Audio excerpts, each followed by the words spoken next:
Hello, boys and girls. Welcome to second grade math class. Today, we are going to be going over telling time to the 1 minute increment. You guys have learned 5 minute increments as well as 15 minutes and an hour. You guys know how to do that, so today we're going to be learning the 1 minute increments. Can anyone tell me why knowing the 1 minute increments on the clock is important?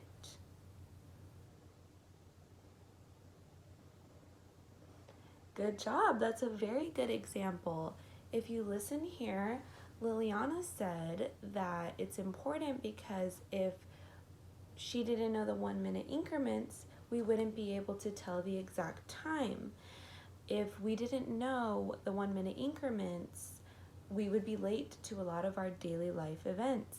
For example, if I have lunch at 11:30, but it takes me about 3 minutes to walk there, I need to know that I need to leave at 11:27.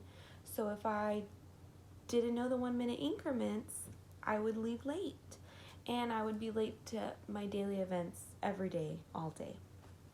So today we're going to be learning the 1 minute increments. So if everyone can go ahead and get out your analog clocks. Can anyone tell me what the difference is between a digital and an analog clock? Good job, very good answers. A digital clock shows the time by displaying the numbers, and an analog clock has the hour hand as well as the minute hand on a clock that looks like this. So we're pulling out our analog clocks. Okay, so we know that when we skip count by fives, we get 5, 10, 15, 20, 25, 30, 35, 40, 45, 50, 55, 60. So what happens when the minute hand lands not on a number, but between two numbers? That is right. We count by ones. So we start by counting 5, 10, we stop at the 2, then we count 11 and 12, and that will tell us our 1 minute increments. Can anyone raise their hand and give me a random time? And I'm going to model it on my analog clock. Okay, great, thank you. If you didn't hear, they said 11:47. So I'm going to put my hour hand at the 11 and move it over just a tad since it's almost 12. And then I'm going to take my minute hand and count 5, 10, 15, 20, 25, 30, 35, 40, 45, 45. And count up 46, 47. So now that we have practiced, I'm going to have you guys practice on your own analog clocks. So I want you to go ahead and pair with the person next to you, and I am going to write a time on the board. With this time, you're going to turn to your partner.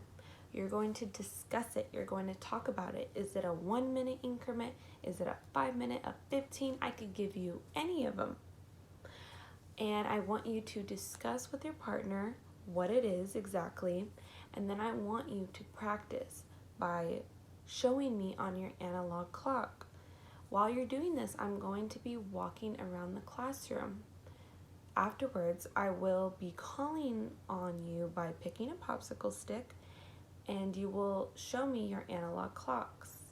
So go ahead, and I'm going to write the time on the board, and I'm going to walk around while you guys talk with your partner and model it on your analog clocks. Very good, you guys. I saw a lot of good answers out there, so I'm going to pick a popsicle stick. Koi, you, what did you get? Can you show me on your analog clock? Great, if everyone can see here, Koi put the hour hand and the minute hand exactly where they were supposed to be. That's very good. Did anyone get a different answer? No. Okay, so we're going to try another time. I'm going to write the time up here, and I want you guys to practice what you know and write the time, model the time on your analog clocks while I walk around. Okay, so this was practice and application, and so what you want to do with the students is definitely model it first.